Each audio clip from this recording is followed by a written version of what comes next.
It's funny how time changes your perception of, well, everything. I mean, I used to think that being a kid was the hardest thing in the world. Then I was certain that being a teen was the hardest thing in the world. On the other side of that, before I had kids, I was certain that being a parent was actually this super simple equation that included regular forays into common sense.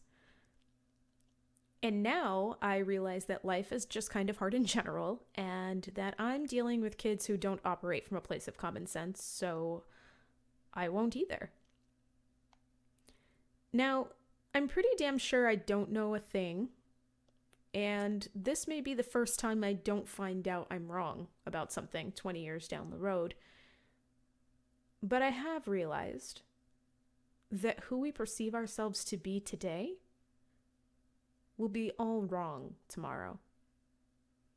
Such is the fun of adulthood. I'm Ariana Bradford, and this is the NIAM Project Podcast.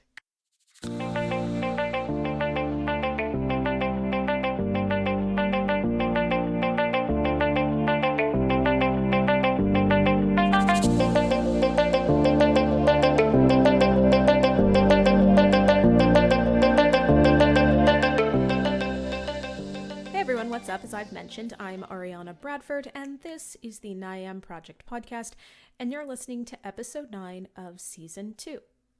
What in the fresh hell is this?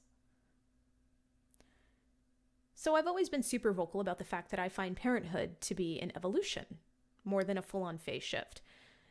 Like, a good bit of what was there is still there, but now we've built on top of it to make something different. Things that scare us today don't tomorrow. That person we were certain we'd be isn't usually who we wind up as. We change. Kids change us. Mostly for good, but sometimes not. And it's interesting to sit back and wonder at the ways we've changed sometimes. I was beyond honored to get to talk to Margaret Abels and Amy Wilson of the What Fresh Hell podcast, and we got into this in some pretty exquisite detail. But first, introductions. I'm Amy Wilson. I'm one of the hosts of What Fresh Hell, Laughing in the Face of Motherhood, and we've been doing this since 2016. And we are both comedians and performers originally, and found our way into the parenting sector, writing and creating funny content about parenting. And this was Margaret's idea to start the podcast back in 2016. I wrote a parenting book called When Did I Get Like This? So I guess that's the thing before this that I'm the best known for. And I have a past life also as a sitcom actor. I was a series regular in a couple of sitcoms, appeared on Broadway. And so that's a whole other side of me that waxes and wanes, mostly wanes with 3 kids. So here I am. Mostly wanes. Mostly wanes. Also mostly waning on all of the things I do. And now I wax rhapsodic with Amy as the co-host of What Fresh Hell.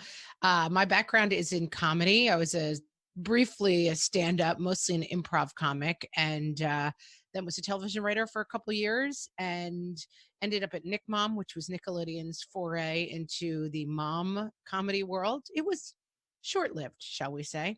And then as always, as a mom, as a person, as a actor, comedian, the constant question is what's next. And so about 3 years ago, I said, what's next? It's a podcast. And we call that Amy Wilson. And so here we are. It was one of those things where I had just, done a workshop for myself. I'm like, the universe is going to present the right opportunity, and I seek collaboration and, whatever. And then Margaret's like, hey, how you doing? We haven't talked in 2 years. What do you think if we started a podcast together? And yeah, and I'm like, it worked. It worked. Exactly. I am the universe in this You story, are the universe. which I like. Let Margaret is the universe. She is the magic. I am vast and I contain multitudes. I think I'm just going to start describing myself the exact same way. Yeah, Sounds it's good always to me. a good cocktail party. We don't go to cocktail parties, but it's a good cocktail party opener. I am vast and I contain multitudes. Now please move so I can get another gin I and think tonic. part of the reason Exactly. our podcast actually works is we talk about different topics now over the last 3 years. And Margaret and I, in some ways, know each other very well, especially now. But in other ways, like we don't parent in the same community. Our kids aren't the same ages. We don't like see each other at the ball field or at pickup line.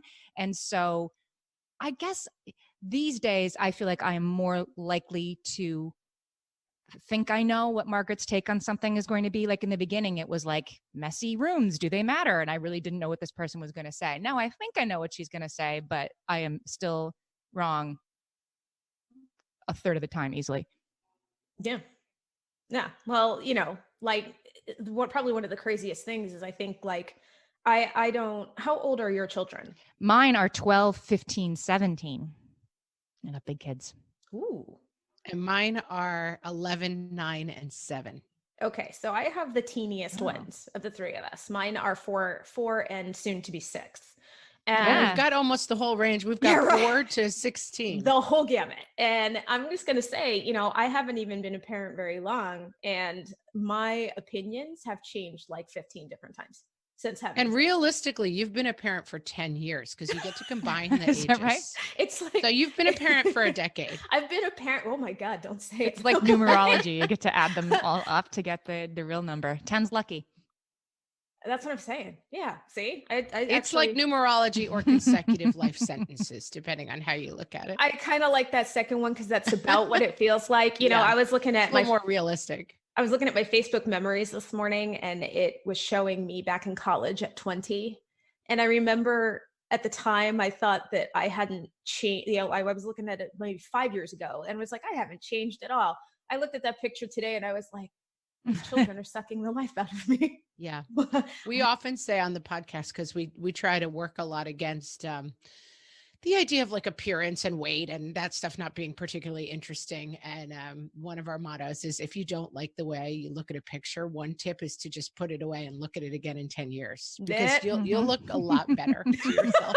Because exactly. Now I'm like, damn, I had it going on. What happened? Yeah. My nieces who are in their 20s are like, oh, I hate that picture of me. I'm like, put it in a drawer. You'll love it in 10 years. Check on it when you're 30, especially if you have kids. Trust me, you'll love it. So let's talk about who we are versus who we thought we'd be. To be fair, most things never turn out exactly how we'd expect them to anyway, be it positively or negatively. But it's always a trip to see that mismatch, right? It's kind of like you're sitting there like, you mean I'm not a badass rock star with children who speak 20 languages and know karate? Like, what the hell happened, man? And the truth is, life happened. The person who comes out of it is usually not what you want, but exactly the person you need to be. So we talked about this just a tiny bit before we started. And I really love the fact that you guys have talked about this because it's something that has blown my mind. The concept of who you think you're going to be as a parent, because what's that saying? We're all perfect parents before we have kids, as opposed to who you become after having kids. And I would imagine, since you guys have children older than mine, you can kind of fill me in on this. Do you feel that who you've become as parents has changed even as your children have gotten older? Would you say that that's even changed from who you thought you would be when they were smaller? Oh, for sure. I mean, I think that you begin, of course, we all begin with the perfect version of like organic baby food and never screens, and where that's the perfect parent you are before you have kids. And then you have kids and the reality of actual humans. I often say that I very much imagined having a child like being handed a lump of clay to just mold in my own image and make into a person that I wanted that person to be. And in fact, what I was handed was a human being with a personality who I had very, very little control over. Who knew?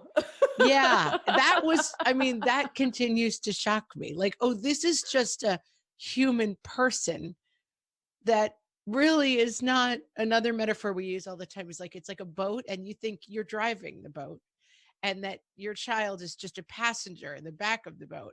And in fact, your child just has their own boat and you're on the shore and you're not even sure they can hear you screaming. Like, you might want to tack left a little there, but you really have about that much control. You're zooming in circles. Yeah. The shore is this way. For me, that's been the most profound difference between what kind of mother I thought I would be and how it's turned out is just, oh, I'm not really at the helm of this ship at all, which is a great revelation and a scary revelation and a bad revelation all at the same time. Yeah. It's my favorite question to ask a mom with a young kid, like 2-year-old, 3-year-old. What's she into? Like, what's her thing? Because I always have the most interesting conversation where they'll be like, she's really into like the vacuum cleaner. She drags it from room to room with her, like whatever it is. It's never the same answer, right? It's always this like deep, abiding, extreme interest that this toddler has. Maybe it's dinosaurs, whatever, but this parent is always like, I don't. Who knows where that came from? And it's always, if it's somebody who like is asking me for advice, I'll kind of ask them that question and say like, okay, so like they're there. And so your job is to like help her love vacuum cleaners, right? Like it's not to mold them. And it can be, once you realize that your role is more to help them discover who they are because you don't necessarily know any more than they do, it becomes more of a like interesting detective story instead of a right or wrong answer. Yeah, that was it's one of the reasons why I really hate some people try to feed this, especially to newer parents with littler kids. They'll say, well, you chose to have kids, so you don't get to complain. And it's like, that doesn't really fit, because we all kind of have this idea of what having kids would be like. And you just don't know what you're actually getting, because you're not getting this lump of clay, right? You're not getting this blank slate. You're getting a human being who is going to have struggles, and they're going to have wants and needs. They're going to, besides loving the vacuum cleaner, maybe they're also for some reason afraid of the oven. And that's not something like, when you were thinking about kids, you were like, hey, what's going to be cool is when I have this kid that's afraid of the oven. So now you've got to. And also mind your business, Karen, because I can complain about whatever I want. And like, if I go on a walk and I fall in a hole and I break my leg and I'm like, ow, this hurts, I don't need Karen coming by and being like, you chose to go on a walk. You don't get to complain about your broken mind yourself. You know what it makes me think of? It makes me think of like TripAdvisor. Like you didn't, you pay for the vacation. You don't get to complain that actually the pool was a really long walk from your condo. Like, yes, you do. Like you do. Yes, you do. That's actually useful information to the next person who's going to, have that hotel. Don't let them put you in building 5. Like whatever it is.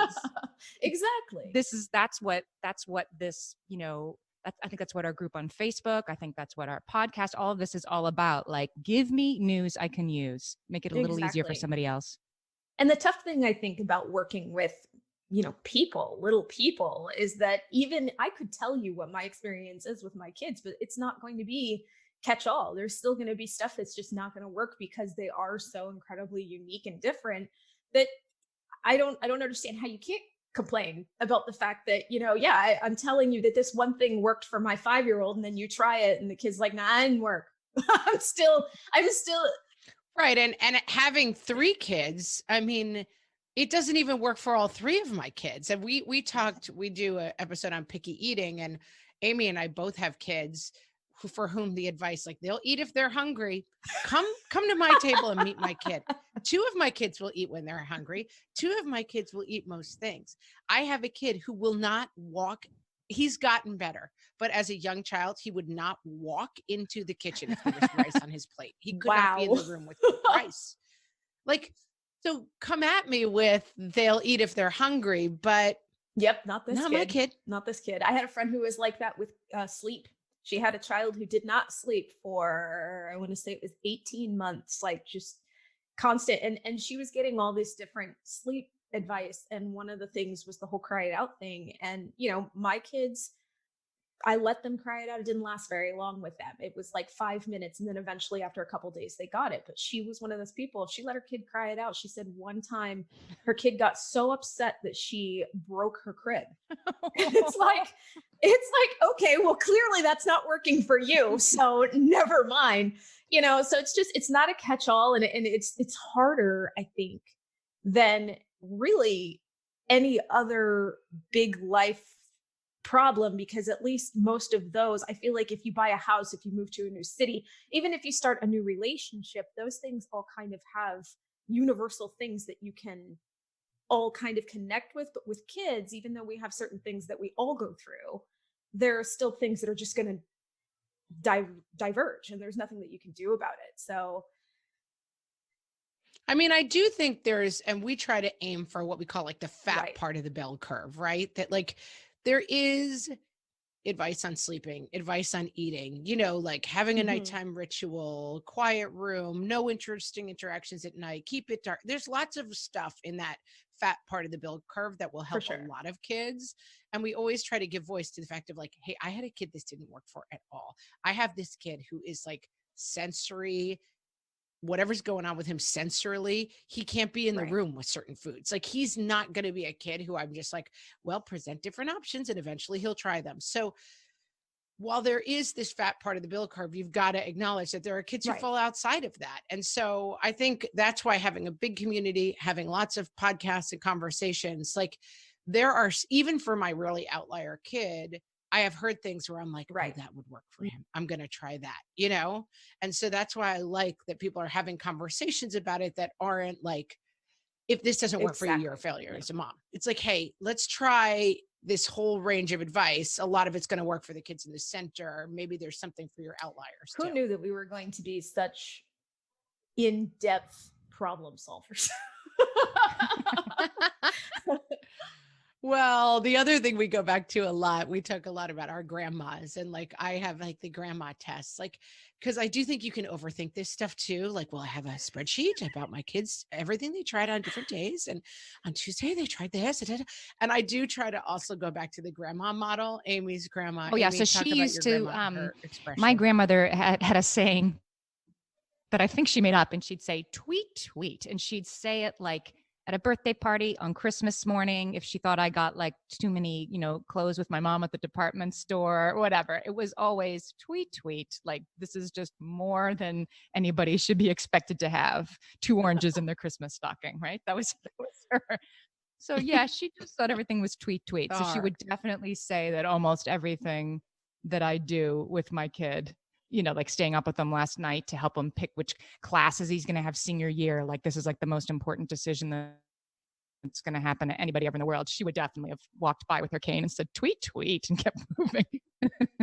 So we try to use the grandma test when we get a little too into like, well, are we personalizing our food plan enough to respect the individuality of each of our children? Like, tweet, tweet, relax. Like, there's also stuff that you don't have to solve every problem, and it's not on you to figure out every single thing and cruise direct your kid's life and make sure that they're self-actualized at every moment too. You know, yes, they're all individuals. Yes, they have different needs, but also tweet, tweet.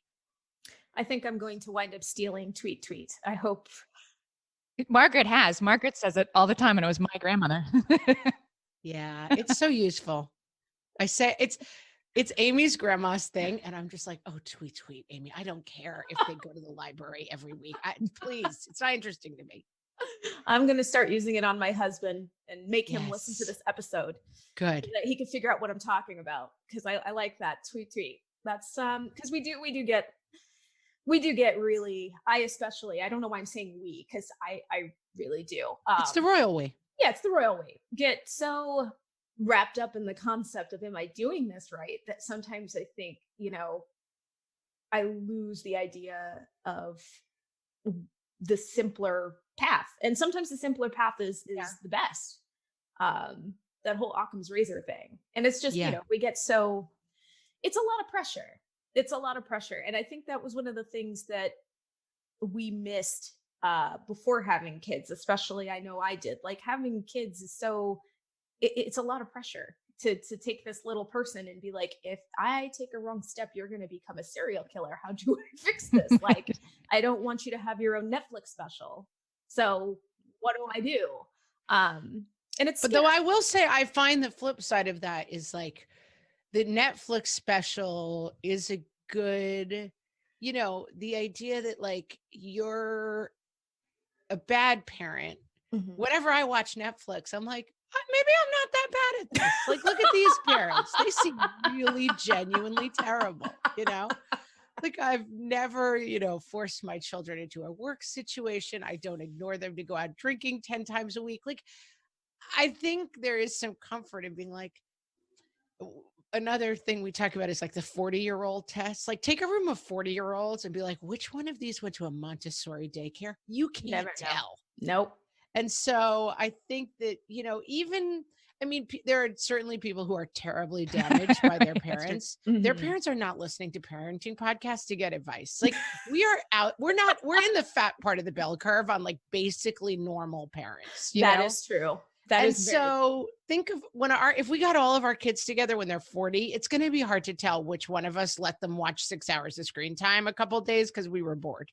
I do think our kids are better off, like as a whole, right? Like we can get castigated a lot for overthinking stuff.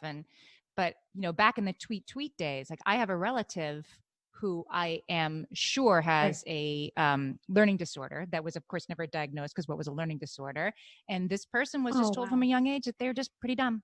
Go home and tell your mother you're pretty dumb. And this person thinks that they are pretty dumb. And that I look back on that, like that person was just born way too early because they deserved a better answer. Right. And so I think that our kids are much better served from being in this moment. Like there are many ways to learn. There are many ways to eat. There are many ways to, find an activity you love, whatever it is, but it is more pressure on us. It is more pressure on us. But I think that some of that pressure is coming from those people who were born too early. And that, like the, one of my biggest pet peeves is the hatred of technology and like the idea of like phones bad, iPads bad. It's like, yeah, but it's all about how you use it. Like, I think that, we're lucky enough. My kid was playing a math game on his iPad the other day that was adjusting to his level of difficulty. And I'm going, man, do you know how much I would have loved to have something like that when I was your age? Like my parents would have loved to have something like that when I was your age, because they just could have been like, here, go learn addition and come back later. And I don't think that that's necessarily a bad thing that they have that option. Some of these options are great. And we are better educated, I think, now about the fact that there are different ways to learn. Like that family member of yours nowadays would not just be told, well, you're just right. They'd be like listening to audiobooks and they'd be dictating their assignments and they would be exactly. Yeah. Exactly. And there's a ton of studies that have been done that like generationally, there's always writing, whether it's like on parchment paper or like in articles in like, the weekly best news or whatever through the generations, that people are constantly writing articles that are saying like kids today are a mess and will never succeed because they are, out rolling their hoop with a stick all day and not, tending to their studies. Or that throughout the generations, the story of like kids today will never turn out as well as we did because of their bad habits. It ever thus and ever shall be, forever. Do you ever wonder what ours will be? What our rolling a hoop down the street with a stick? Well, I think for us, it's like, right, the kids are just online all day looking at God knows what, and it's warping their young minds. And studies have shown that the blue light is changing the cellular structure of their DNA. That's what they used to think about, like the hoop rollers. I try to tell my kids all the time, and because they're the digital natives, right? And they're supremely uninterested. I think the single biggest difference between, my life and theirs is that if you wondered, what do butterflies eat? You'd have to just wonder that and then just kind of, park that somewhere and then hope that eventually you made your way into a library where the bee encyclopedia was on the shelf and that the butterfly entry told you, because otherwise you would never know. And that, just that you can always find out whatever you want to know, always watch any movie that's ever been made right now. Like, the accessibility of that information is, I think, mostly really good. And of course, my kids are like, whatever, because they don't tweet. They don't get it. Right. They don't know any different. Yeah. They don't know any different. Yeah. They don't know any different. It's the same thing with maps. Like I was one of the last people to learn how to read a map. And now you don't really need to. Like, I feel like you should still learn, but could you just have a GPS? Well, so I have a story about that. So I was picking up my kids from summer camp this summer and going from like rural New Hampshire to rural Maine, where there is no cell service. And, it was going to be like all like 2-lane roads the whole way for a couple hours. So I knew I'd be in trouble with the Google Maps. So I, at the hotel, had them print out for me at the business center, right? Like, remember when we all had to go to the business center to print out our like MapQuest directions, right? So I had them turn by turn. I get in the car and I hand the directions, this, 8-page printout, because it was like, go half a mile, make a left, go half a mile, make the second right. Hand it to him. And he was like, is this what you used to have to do before there was Google Maps? Like, no, you used to have to get out a map. And like, I realized like he's never he's like in high school. He's never had to look at a map and decide how to get from one place to the next by tracing his finger. So I showed him. He didn't care. Yeah. He was like, wow. Did you have to use a printout back in the day? I'm sorry. That told you what to do next and you had to read that instead of just listening? Yeah. Sucks to be you. My God. I tried to show my son a cassette tape once. He had absolutely no interest. He was like, what even is this? So yeah. Can I just listen to it on YouTube? Yeah. You can, as it turns out. All the time. Just YouTube has taken away that joy from me. I still miss tapes. I'm not gonna lie. I still miss your song. So my 12-year-old has a friend. She's helping her 2 of her friends through like the heartbreak of not seeing each other during this, difficult time in their lives that everybody's stuck at home. So she's helping the 2 of them deal with their sad feelings about not seeing each other. And one of the members of this, Romeo and Juliet situation is sending my daughter a song a day, just representing their thoughts, like their emotional state of the day, sending her like a YouTube clip. And it reminded me of a mixtape. A mixtape required a little more effort. But she gets a song a day. Yesterday was All I Want for Christmas Is You. And so that was this person's feelings. It's not even Christmas time. A little random. Yes. That's how they do mixtapes. That's so sweet. And then there's the bigger issue. Parenting in itself, as a concept, is different. The job description is like the definition of different. No matter how hard you throw yourself into the deep end of the pool, so to speak, you're always going to find out that you actually jumped into a lake, and that lake is filled with rocks and sticks, and probably a piranha or 2. So I do have to ask, how does not just your parenting, even though I would like to wrap that in there, but your parenting and just parenting in general, how does it compare to what you thought it would be? I thought that parenting had a right answer. Like I'm a person who tends to, as Margaret can attest, make lists, do research, plan ahead, all contingencies thought about. And that served me very well in my life up until I became somebody who was trying to get pregnant. like you do these 4 things and then everything goes like it's supposed to. And then starting with trying to get pregnant, I was not really in control and nothing worked like it was supposed to. And the more I tried to lock things down, the more frustrated I became without the proper results. So that was the big change for me, that deciding ahead of time how everything was going to move was not going to serve me anymore. For me, I would say parenting is much less fun and much more fun than I thought it was going to be. I thought it was going to be kind of consistently fun. And it's much more peaks and valleys. Like the lows are really low in a way that, especially, I was a person who I had 3 kids in 4 years.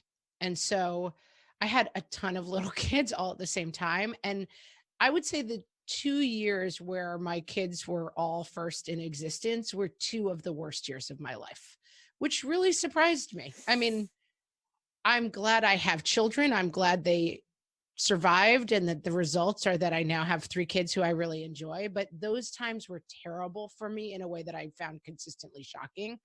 And then how much I enjoy them when it's great is also surprising to me. I was a little bit ambivalent about having children, which is strange because then I had 3 in 4 years. I got married in my late 30s and was like, oh, let me see how many kids I can have. And then that plan went really, really well. And so I went from a 37-year-old single person with no cares to a 41-year-old with 3 kids under 4. And it was much worse than I thought it would be. But now that I have 3 kids who constantly kind of challenge and delight and surprise me, and we have those kind of familial, like riding the hay what do you call it? Hayride at the pumpkin patch kind of moments. Hey, Like right, yeah. the moments where it's good are shockingly good. Yeah, for sure. By the way, I have to say that most people go for like board games or something when they're No, we looking went for a different something way. to We made a do. different choice and learn from my mistakes, people. Yelp review, do not recommend. 1 star, Right. 0 out of One 10. Need the Yelp star, review. lots of physical discomfort and not a lot of reward. Would not recommend. No managers to talk to, just Oh, if I could talk to the manager, I would have a litany of complaints. Unfortunately, I am the manager. ooh. I always feel, Ariane, I always feel like I have to say in these moments too, that what I didn't expect and has turned out to be true in a positive way is I always thought that I would love having babies, which I did, love their little toddler sweetness. I did. Then like, boring, soccer practice, whatever, then you kind of put up with it. Then they're teenagers and they hate you and then they leave and then like eventually grandchildren and it gets interesting again. I didn't know how adorable I would find teenagers and how your relationship, of course, Right. changes with them. And I've had them around a lot more right now. And that's not always easy, but the good parts are like fantastic. You have a relationship. I mean, talk about like a 3-year-old who's afraid of the vacuum cleaner and you don't know how it happened. It's like now I have a 17-year-old who has thoughts and dreams that I didn't know about because there's, big parts of his life that I'm not a part of anymore. And it's so fun. Like having big kids is also like a delight. Not always a delight. There are peaks and valleys, but it is like the highs are so high in a way that I totally didn't expect. That's a relief to me because I've been worried because I was kind of like Margaret. The toddler years were hard. They were very hard, especially with my oldest. So I've always been like, people are always, every time I post about toddlers, there's always somebody who's like, wait till they're teenagers. And I'm like, that's not good because toddlerdom almost made me want to put them for sale in my front yard. And you're telling me it's just as bad when they're teenagers? That's kind of We push back a lot against that statement. I often identify that as the most annoying statement you can make to another human being. Thank you. Wait till they're teenagers. Yeah. It's going to be the same. If you have a really difficult 3-year-old, spoiler alert, that kid's going to be a pretty difficult 13-year-old. You're going to have good and bad moments, but It's not like you have sweet angelic children for 11 years, 12 years, and then overnight when the clock strikes midnight, they turn into ogres. It's not how it works. Mm-mm. No. And it's always bothered me just on the level too, because I feel like it's almost an invalidating statement. Like you're kind of saying, okay, well, yeah, but it's not that bad. Wait until you have teen. And it's like, there's hard stuff through every possible stage. Just let the person vent, let them get it through. And if their kid's tough when they're teenagers, they'll vent then too. But telling them that you have it worse because you have a teenager that's not helpful. And it's really almost kind of turning into a suffering Olympics type thing. And yes, invalidating statements are the superpower of the mom observer. That's pretty much what they have to offer. The invalidating statement. Get that kid together, would you? Go away. Or you could just use your legs and walk away. Yes, or your inside voice and just say that to yourself in your head. That's also another option. Oh my gosh. The age of social media and the lack of understanding of inside thoughts anymore. Ooh. It's just, I've said before, I actually just tweeted this the other day because it was getting on my nerves. I feel like people don't understand that comment box is a suggestion. It's not a requirement. If you don't, if you don't feel that you want to say, if you have a thought and it's just not something that you would say in person to somebody at a party, just think it and walk away. There's no reason to say it. I would say that goes for 98% of statements. Just think it and walk away. And in our category of things that we're like, what is this generation's thing? That is one thing that I do think about is I worry that like from our generation downwards, the valuing of people's opinions is overstated. Very overstated. And I worry sometimes with my kids, like they go to this like wonderful school and everybody is respected and everybody is heard. And I'm like, is this life? Is every day special garden day? Is every day, celebration of X thing day? Is everyone's day? Let's all call this person up because it's their birthday. Like, real life is boring, long, and hard. I just worry that we're sometimes over teaching kids that, like, your voice has value. I'm like, your voice doesn't have that much value. Stop talking. Wait till you start working in a cubicle. Then you're going to see how. Yeah, exactly. Like, you're heading for a cubicle. You're heading for like a cubicle where you fill out a spreadsheet. It's not a special day every day. You're going to get on the bus with the other losers and go to your cubicle. Spoiler alert. Sorry to be.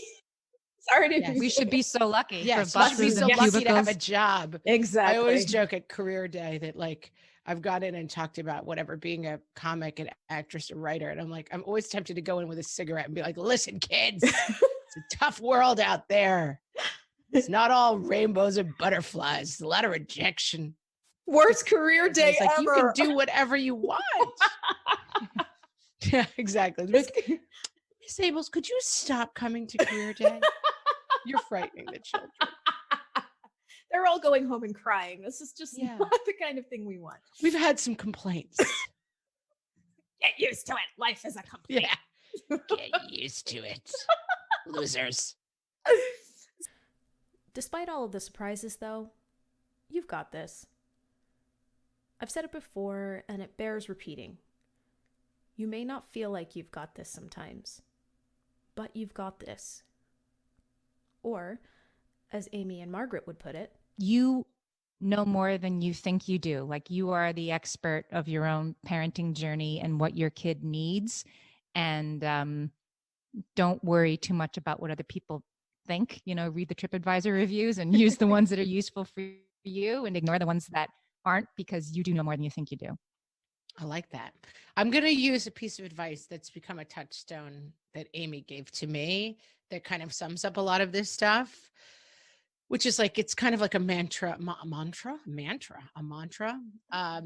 which is, this is just what's happening right now. And it's like a lot of the stuff that we're talking about, going in too deep on like, oh, I've got to solve this problem for my kid, or do I like being a parent, or do I hate being a parent? And Amy has given that advice to me and on the podcast. And it's something that I find myself returning to all the time, where I tend to be a person who gets a little into the story of like, this was a mistake. I should not have had children. I hate this. I don't want to make dinner. This is a reflection of how I should have never undertaken this entire thing.